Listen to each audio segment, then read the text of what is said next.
Tome su lugar, amado hermano. La semana pasada, el domingo pasado, no pudimos concluir la primera parte. ¿Verdad? Siguiente, hijo.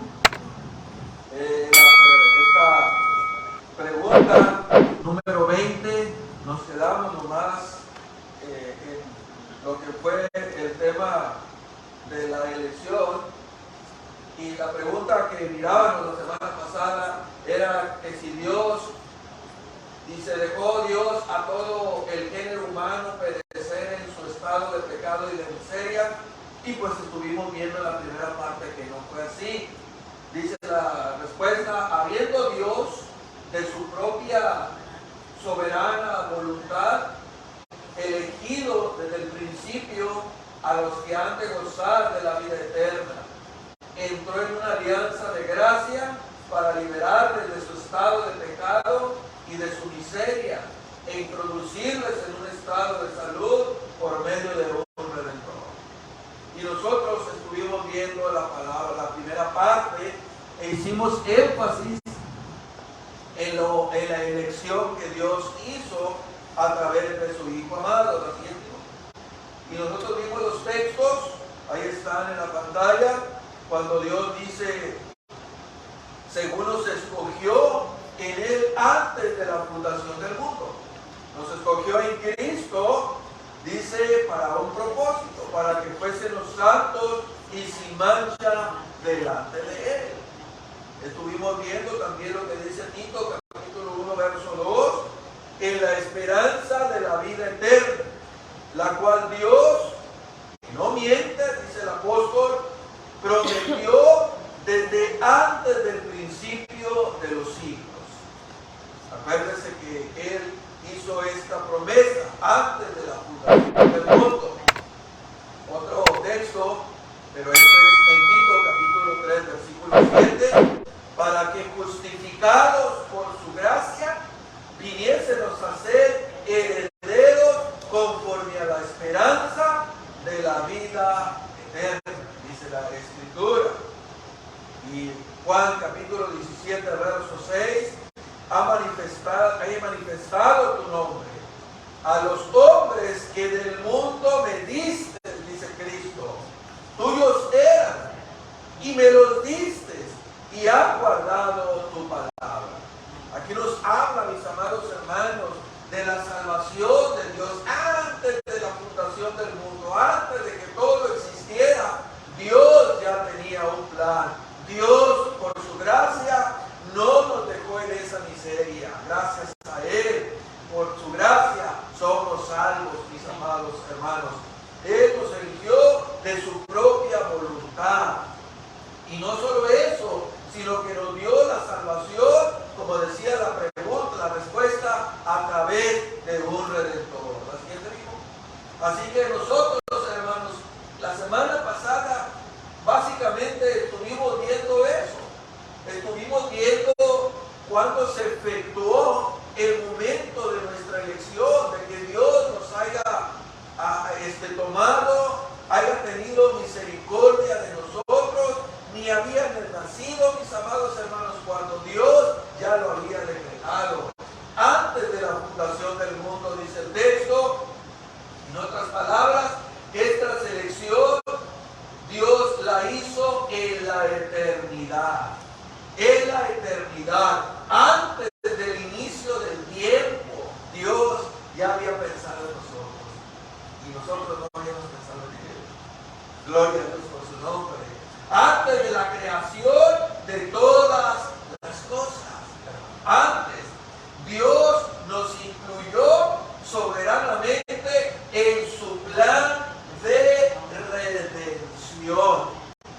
Lo único que sabía Dios de nosotros es que éramos pecadores. Pero aún así, por su soberana y libre elección, Él nos eligió, hermano.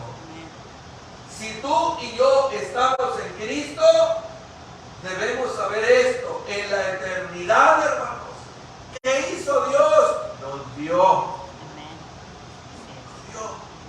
En la eternidad Dios pensó en nosotros, cuando ni siquiera nosotros pensábamos en Él. En la eternidad Dios nos escogió. ¿Por qué? Hermano,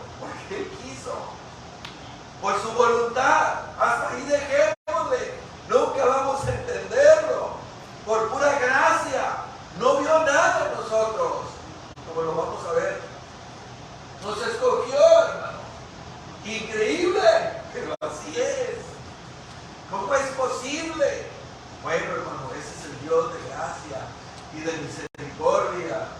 Ahora, en esta segunda parte, vamos a ver de qué manera todos los que hemos sido salvados, escogidos, podemos gozar de la vida eterna, aun cuando no tenemos ningún mérito alguno, hermano.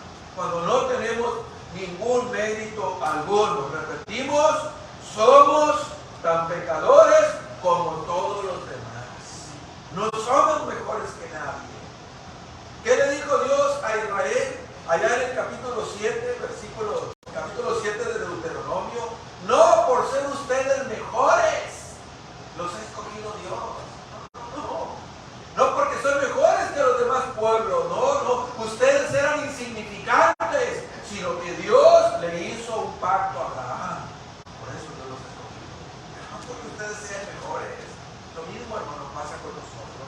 No porque seamos mejores que fulano o sutano, sino simplemente porque Dios es Dios y tuvo misericordia de nosotros. Entonces ahora nosotros vamos a ver de qué manera nosotros podemos gozar de la vida, aun cuando no tenemos mérito alguno. La siguiente, hijo. Lo que primero debemos ver, hermano, es el pacto que Dios hizo con Adán. Ese pacto, hermano, se le conoce como pacto de obras. ¿Cómo se le conoce? Como pacto de obras. Cuando Adán estaba ahí en el Edén, Dios hizo una alianza con él, o mejor dicho, en otras palabras, un convenio con él, un pacto de obras con él, por el cual la vida eterna había sido prometida a Adán por la obediencia. ¿Qué le dijo Dios a Adán? ¿Qué fue lo que le dijo? De todo árbol tú vas a poder comer. De todo árbol vas a poder comer. Dice, pero del árbol de la ciencia, del bien y del mal, no comerás. El día que tú lo hagas, tú te mueres. Entonces, el pacto era por la obediencia. Adán tenía que sujetarse al pacto que había hecho con Dios para poder gozar de la vida en abundancia en el jardín. Era lo que tenía que ser Adán. Entonces la vida eterna estaba condicionada por la obediencia. Tenías que obedecer. ¿Pero qué pasó? Vimos el resultado. Ese pacto, esa alianza, quedó hecho trizas, pedazos, hermanos, porque Adán no cumplió su parte. No cumplió, no su parte. Como dicen los versículos de Génesis. Dios le dijo, estas son las condiciones. Pero ¿qué dice Génesis 3:17? Que él violó completamente el pacto. Quedó totalmente destruido. Y sabemos la historia. Fueron expulsados del jardín, de aquella comodidad. Y bueno, las consecuencias no dejaron esperar. Vinieron inmediatamente. Ahora, el convenio, a la alianza, el nuevo pacto que Dios hizo, ya no es por obras, sino por gracia. ¿Qué dice el texto? ¿Se lo alcanza a leer? Porque por gracia somos salvos por medio de la fe, y esto no de vosotros, pues es don de Dios, no por obras para que nadie se gloríe. Exacto. Ya no es por obras, ahora es por gracia, para que ya nadie se gloríe. Entonces vemos que la salvación, hermanos, es por medio de la gracia, pero por medio de la fe. Y aún la fe, hermano, no nos pertenece, nosotros no la tenemos. Es un don de Dios, como lo vamos a ver más adelante. Nada tenemos ahí, es un don de Dios. Es lo que nos dice la Escritura, mis amados hermanos. Es lo que nos dice la Escritura de una manera clara. Así que la palabra gracia que se menciona ahí, hermano, es el favor mostrado, el favor de Dios, el favor que Dios muestra, mejor dicho, hacia aquellos que no lo merecen. Ese es el favor de Dios. Eso es gracia, hermano. Es el favor de Dios que muestra hacia aquellos que no lo merecen, sino que merecen todo lo contrario. Todo lo contrario, hermano. Así que eso es lo que hace Dios. Así que no existe cosa alguna, o no existió cosa alguna, ni existe cosa alguna que moviera a Dios, hermano, a mostrarnos su absoluta bondad. Nada, nada existió, nada, hermano. No hay nada en el ser humano que existiera para que Dios mostrara su bondad. Hemos sido salvos, hemos sido escogidos por gracia, como dice el texto, por medio de la fe. Y esto no es de vosotros, dice el texto. Esto no es de ustedes. No es que ustedes lo merecieran, no. Simple y sencillamente es un don de Dios. Es un regalo de Dios. Es una dádiva de Dios. Y no es por obras, para que nadie se jacte. Esto, amada iglesia, es la esencia del Evangelio. La esencia y letra del Evangelio. Que Dios ofrece salvación a personas que no merecen ser salvadas. Esa es la gracia de Dios. No sé si usted ha leído Oseas, el libro de Oseas. Cuando Dios le dice a Oseas que se case con una mujer ramera. ¡Cásate! Y se casó. Todos se quedaron asombrados. Y dice que esa mujer le fue infiel a Oseas. Y la volvió a recibir. Y le fue infiel y le volvió a recibir. Oye, ¿qué es esto? Dice el pueblo. Bueno, le dice, Oseas representa a Dios. Y la ramera son ustedes, dice el pueblo. Que sin merecerlo, Dios los ha escogido y los ha perdonado. Sin merecerlo, hermano. Sin merecerlo. Así que la salvación es un regalo inmerecido para personas que debían recibir en cambio un infierno merecido por nuestro pecado. Eso es salvación. ¿De qué nos salvó Dios, hermano? De la ira de Él mismo. De la ira de Él. Porque solamente Dios podía amortiguar, podía salvarnos, solamente Dios en la persona de Cristo. Así que Dios regala la salvación de pura gracia, hermano, a los que Él ha escogido, a los que Él ha salvado. Porque los ama Dios. Y sabía bien, hermano, Dios sabía bien que si Adán, acuérdese que Adán vivía en el Edén. Acuérdese que no había entrado el pecado. ¿Amén? Y sin embargo, Adán falló. Ahora imagínese el género humano.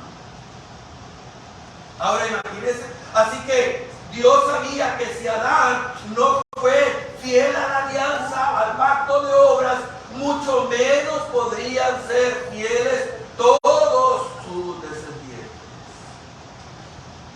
Mucho menos. Mucho menos podrían ser fieles los descendientes de Adán.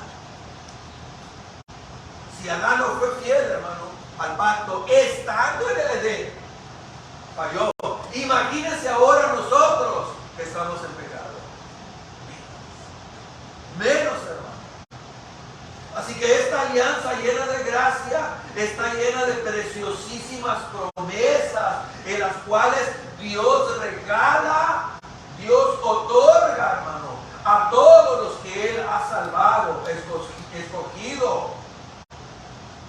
Y no tenemos más que recibir esas bendiciones. La pregunta es, ¿acaso ustedes y yo no nos deberíamos de llenar de gozo nuestros corazones por esa gratitud de Dios que sin merecerlo Dios nos ha salvado, nos ha escogido y nos ha hecho herederos de un pacto a través de Cristo. Gloria a Dios por Él. Gloria a Dios, hermano. En la eternidad Dios te conoció. En la eternidad Dios te vio en tu pecado, en mi pecado. Y aún en esa condición miserable, hermano, Dios nos amó.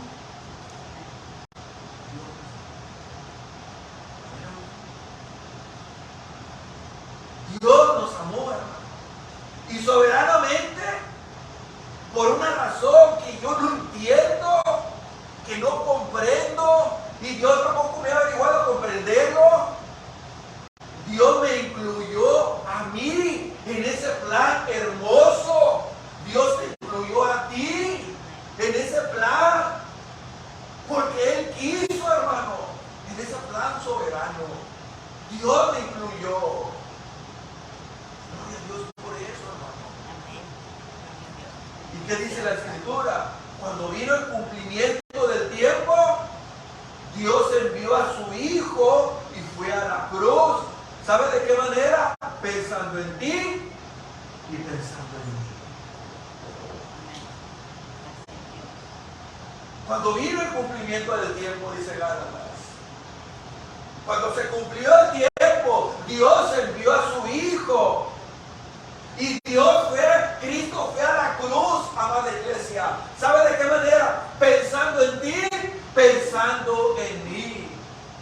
Y Él derramó su sangre en esa cruz del Calvario por tus pecados y por los míos.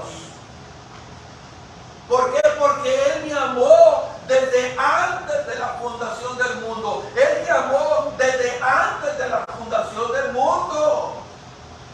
Cristo fue herido en la cruz por ti específicamente, por ti específicamente, por mí específicamente, particularmente, pensando en mí. Y derramó toda su sangre para limpiarnos de pecado.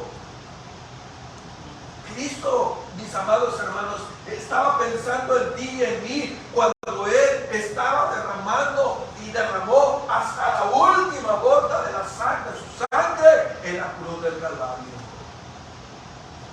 ¿Y qué hizo después? De una manera soberana, Dios envió a su Espíritu Santo para que nos abriera los ojos. Y entonces tú y yo pudiéramos comprender, pudiéramos ver la belleza, la hermosura y la gloria de Dios y la gloria de Cristo. Para que tú y yo cayéramos delante de su presencia en arrepentimiento y fe, confesando que es Dios. Así lo hizo Él, hermano. Esta alianza, hermano, de gracia, este pacto de gracia está lleno de preciosísimas promesas en las cuales Dios regala a cada uno, mis amados hermanos, que no lo merecen. Esta alianza es solamente, mis amados hermanos, a todos aquellos que han sido salvados por la gracia, a todos aquellos que Dios escogió antes de la fundación del mundo. Es para ellos nomás. Para ellos, no para los impíos, sino para los que Dios ha salvado, está salvando y salvará, porque esa es la promesa. Así que todos aquellos que Dios eligió forman un solo pueblo, hermano, para el cual no existe ya la condenación, como dice Romanos capítulo 8, versículo 1. Porque han salido de aquel estado de pecado y de miseria y han sido colocados en un estado de salud permanente, mis amados. ¿Qué parte del no hay ninguna condenación no entendemos? Así que pues, dice, así pues, ninguna condenación hay para los que están en Cristo Jesús.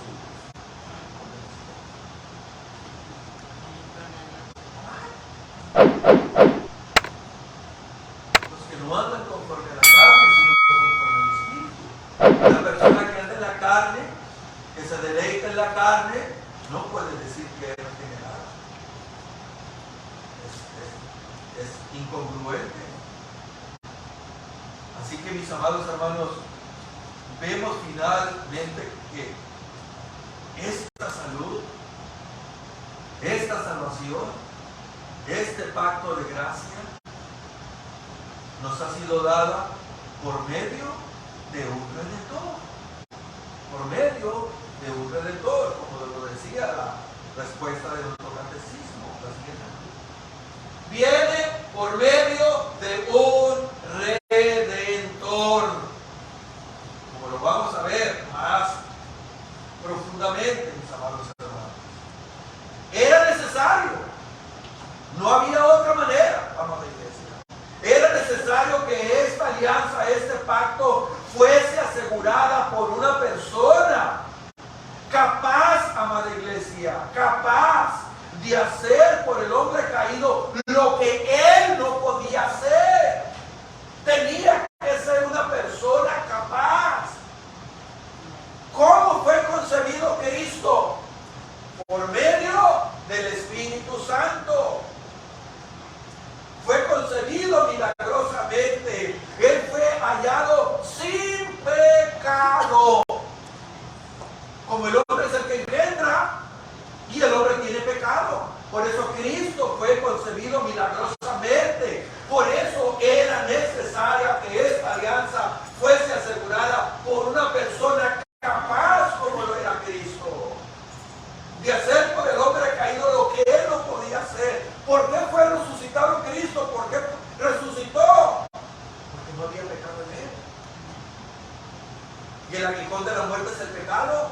Y como Cristo no había pecado, la muerte lo soltó. ¿De qué lo acusa? Eso, él se levantó de la tumba. Un solo sacrificio. Cristo fue capaz de hacer lo que nosotros no podíamos hacer. Esta persona fue Cristo Jesús. Cristo Jesús, quien es el único, hermano, que nos redime de estas 5 cosas. ¿De qué nos redime Cristo? A ver, repítalo conmigo. De la santa ira de Dios, de la maldición de la ley, de la culpabilidad del pecado, de toda iniquidad y de una vida vana y sin propósito. De eso, hermano, Cristo nos redimió. Cristo nos redimió de eso. Todo aquel que no está en Cristo, todo aquel que no es salvo, hermano, que no es regenerado, estas 5 cosas, el hombre no regenerado, hermano, estaba con la ira de Dios. Y si Dios no ha volteado el dedo hacia abajo, es por la pura misericordia de nuestro Dios. Por todo esto, hermano, y nada más que Él es nuestro Redentor. Amén.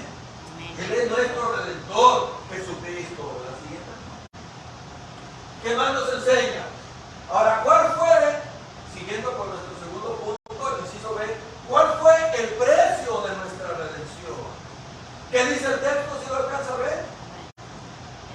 En quien tenemos redención por su sangre, el perdón de pecados según las riquezas de su gracia. Las riquezas de su gracia. Amén. Gloria a Dios. Las riquezas de su gracia. Vuelva a leer Efesios y vea las riquezas de la gracia de Dios. En quien tenemos, es en Cristo Jesús, por su sangre, el perdón de pecados según las riquezas de su gracia. Me gusta cómo lo dice Carlos Spurgeon en base a ese texto. Spurgeon dice, observe, no es redención por medio de su poder, dice Spurgeon, es por medio de su sangre. No es redención tampoco por medio de su amor, es por medio de su sangre. Por medio de su sangre. Por medio de su sangre. Así que la palabra redención, hermanos, se usaba en aquel tiempo, como dice la gráfica ahí, para describir la acción de aflojar, ya sea la indumentaria o la ropa o quitarse la armadura. En ese tiempo se usaba también la palabra redención. Cuando esta palabra era aplicada a un ser humano, se usaba en referencia o se usaba para referirse, valga la redundancia, el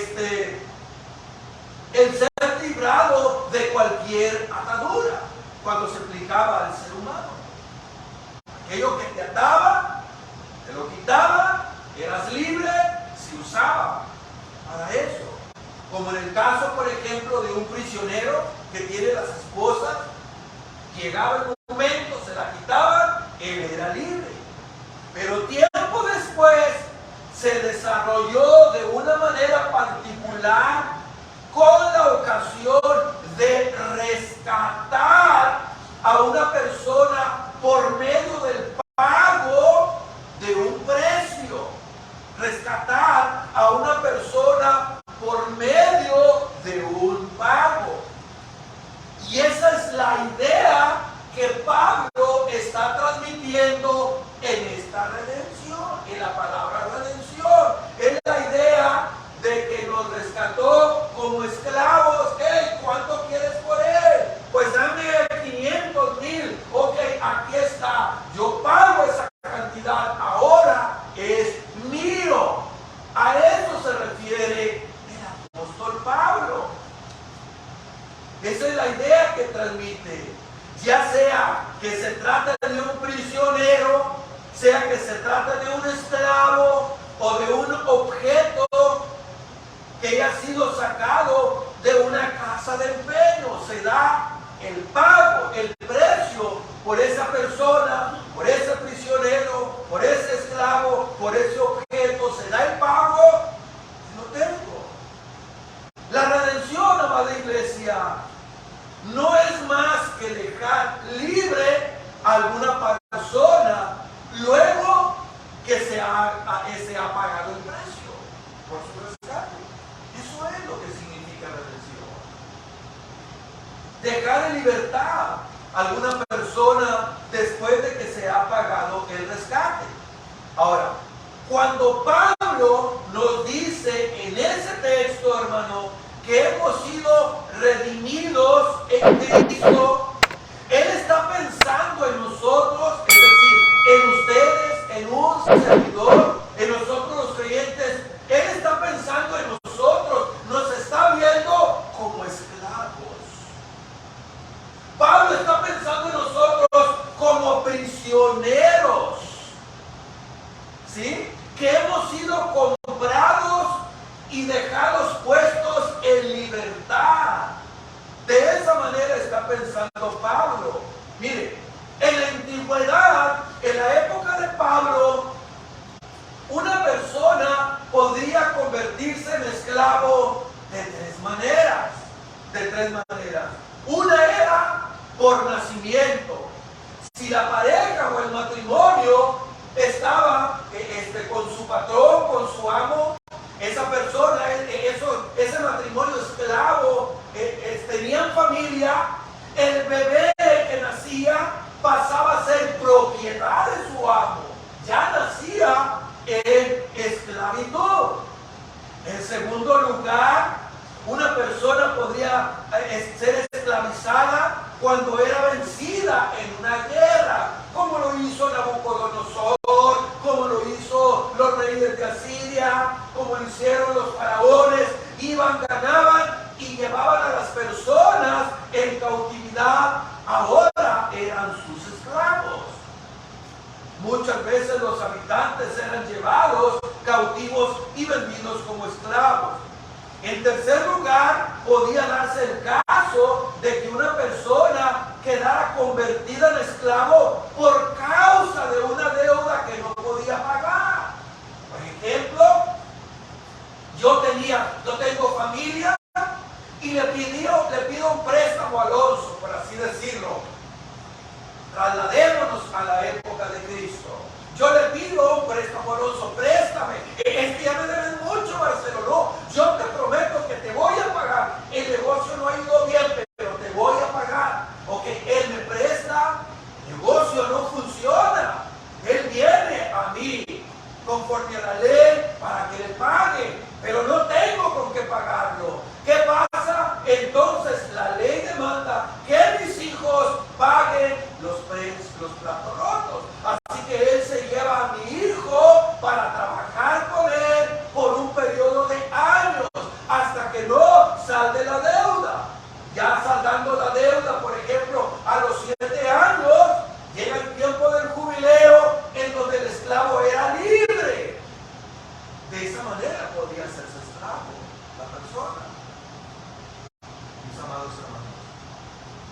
Pues la Biblia nos enseña que espiritualmente hablando, el hombre es un esclavo.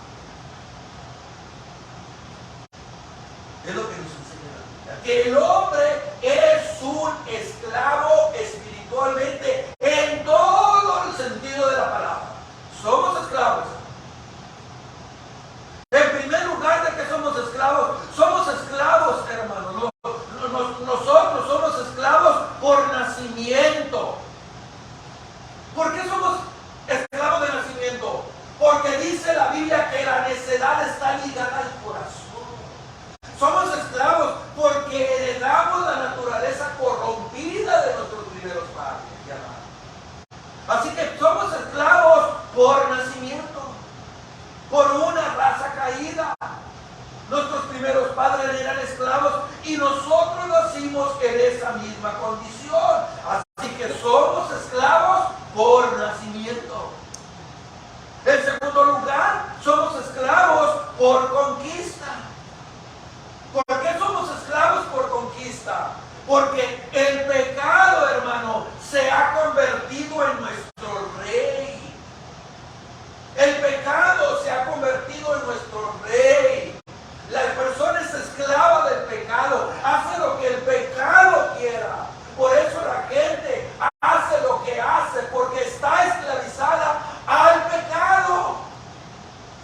¿Cuántas veces en nuestra propia carne nos dijimos, ahora ya no voy a comer? Y pasaron los meses y caímos. Promesa tras promesa, porque nunca podemos en nuestras propias fuerzas librarnos de ese amo. Jamás. El pecado es quien gobierna sobre nosotros. Es nuestro rey. De esa manera somos esclavos. En tercer lugar, somos esclavos por endeudamiento. Estamos esclavizados por endeudamiento. Nosotros tenemos, hermano, una deuda ¿con quién?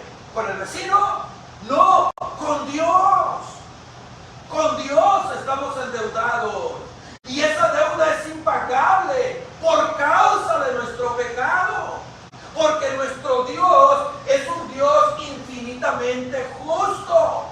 Y nosotros, por lo tanto, estamos sujetos al pecado que nuestros pecados merecen.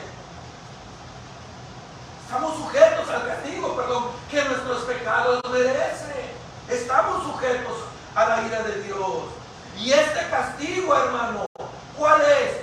No es otra cosa que la separación eterna de Dios en las llamas del fuego eterno. En las llamas del fuego eterno. Así que el hombre, al igual que la gráfica, también es un ser esclavizado. Estamos esclavizados espiritualmente. Nací en pecado, soy esclavo. El pecado es mi amo, soy esclavo. Estoy en deuda con Dios, deuda que no puedo pagar. Estoy esclavizado, al igual que Dios. Así que nosotros, hermanos, ¿qué pasa? Estamos bajo el dominio del pecado y estamos bajo la maldición de la ley. Así que para que nosotros pudiésemos ser puestos en libertad, ¿qué pasa? Alguien tenía que pagar el precio. Alguien tenía que pagar la deuda. Alguien tenía que pagar el rescate por nosotros. Que la justicia de Dios demanda. ¿Y qué es lo que la justicia de Dios demanda, amada iglesia? ¿Qué es lo que la justicia de Dios demanda de nosotros? ¿Sabe qué es? La muerte. La paga del pecado es ¿qué? La muerte. Eso es lo que la justicia de Dios demanda. La muerte. Eso fue precisamente lo que Cristo hizo en la cruz del Calvario. Eso fue lo que Cristo hizo en la cruz del Calvario. Él es nuestro Redentor. Cristo pagó el precio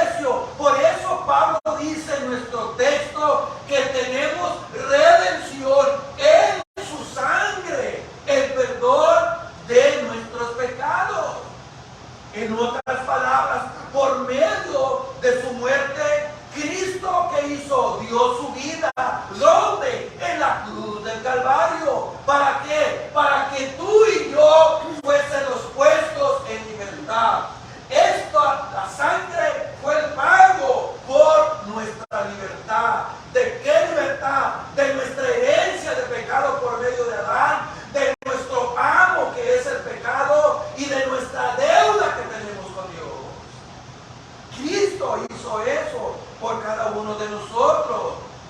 De modo que nos redimió. Cristo pagó el precio del rescate. Hemos sido libertados al precio de la sangre de Cristo, de tal manera que somos libres, hermanos, libres de la esclavitud del pecado y libres de todas las consecuencias del mismo. Por eso el apóstol Pablo dice allá, este texto es hermoso, primera de Pedro, en el capítulo 1, en el verso 18, sabiendo que fuiste redimidos, rescatados de vuestra vana manera de vivir. Fuiste rescatado, fuiste comprado de tu vana manera de vivir. Dice, la cual recibiste de tus padres, de Adán y Eva. Dice, no con cosas corruptibles, no con oro o plata, sino con la sangre preciosa de Cristo. Con eso fuiste comprado.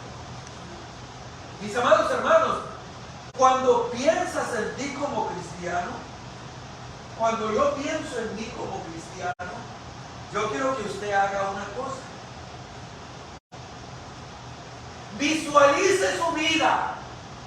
Métase al túnel del tiempo y visualice su vida como lo he hecho a la luz de lo que Pablo está enseñando aquí. Visualícese, váyase al túnel del tiempo y piensa en su vida. Piensa en ti como un esclavo. Piense usted como un esclavo. Usted está expuesto. Usted está siendo vendido. Usted está siendo subastado. Usted se encuentra en el mercado. ¿Quién da más? ¿Quién da más por él? ¿Quién ofrece más? Así usted y yo estábamos ahí, encadenados, a merced, amada iglesia, de nuestros propios pecados, a merced de la voluntad del mundo y de su príncipe Satanás. ¿A dónde nos dirigiremos? Hacia una destrucción segura, el infierno. Antes de venir a Cristo, esta era nuestra condición, amados hermanos.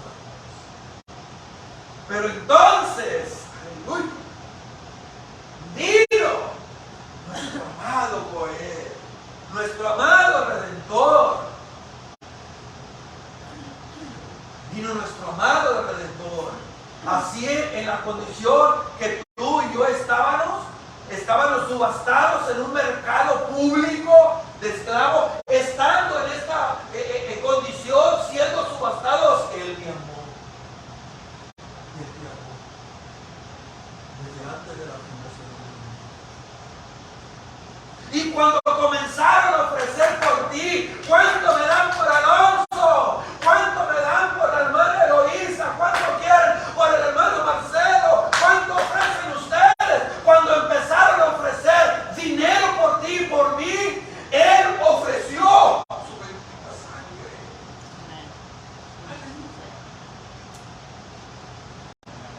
Yo voy por Él, yo pago por Él el rescate. Él ofreció por ti su bendita sangre ahí en la cruz para que tú fueras, hermano, libre, para que tú fueras de Él, para comprarte, para que tú fueras de su pertenencia. Mi amado hermano, hermana, fuiste redimido por Cristo a un precio sumamente alto. Fuiste liberado, hermano, mi amado hermano, a libertad, libre.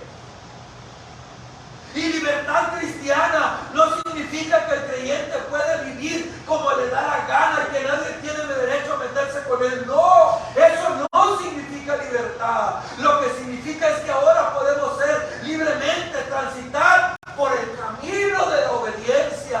Eso es lo que significa libertad. Para agradarle a Él.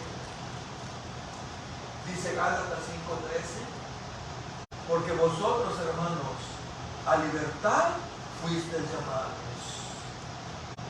Solamente que no uséis la libertad como ocasión para la carne, sino serviros por el amor los unos a los otros. Amén, gloria a Dios. La siguiente concluye, hermano.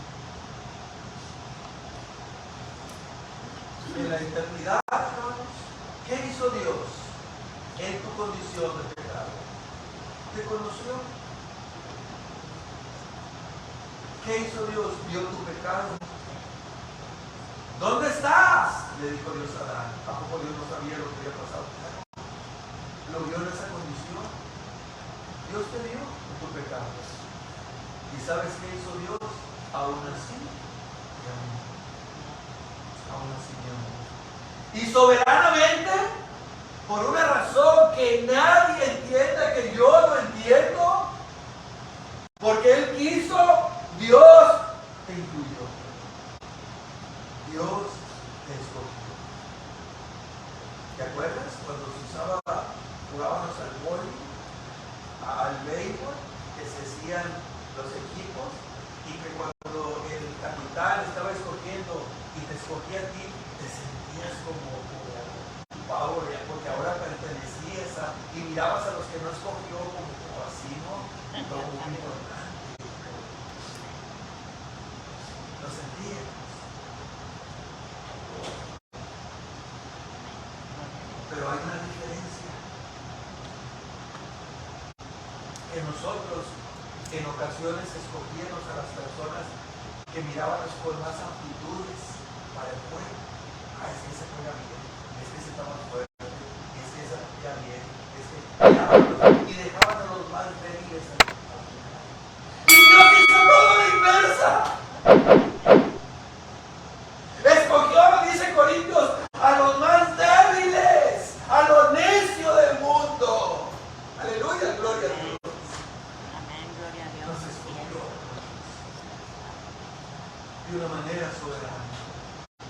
Y cuando vino el cumplimiento del tiempo, Dios envió a su Hijo y fue que Él fue a la cruz pensando en ti y en mí. Derramó su sangre por tus pecados, porque Él te amó desde antes de la fundación del mundo. Fue herido en la cruz específicamente, particularmente por ti y por mí. Él derramó su sangre para redimirnos de nuestros pecados. Cristo estaba pensando en ti, en mí, cuando Él derramó su sangre en el Calvario. Y soberanamente después Él mandó su Espíritu Santo para que nos convenciera de pecado, nos abriera nuestros ojos, mirara nuestra situación de miseria y corriéramos a Él en arrepentimiento.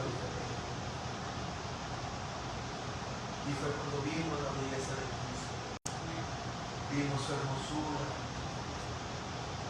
y le damos gloria y honra y alabanza al que vive y reina para siempre. Amén. Gloria a Dios. Bendito sea su nombre. De esa manera, Él nos escogió. ¿Te escogió? Ok. ¿Pero qué voy a hacer? Él te dijo desde antes. ¿Y qué dijo el Señor? ¿Y ahora qué voy a hacer? Bueno, les voy a mandar un redentor.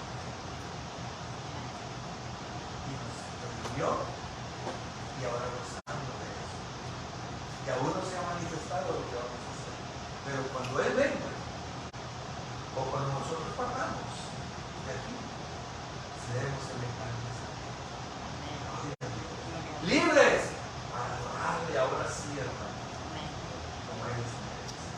Y nos uniremos al cántico de los redimidos y de los millares de ángeles, arcángeles, serafines, querubines, para siempre, hermano. Gloria sea el nombre de Dios. Amén.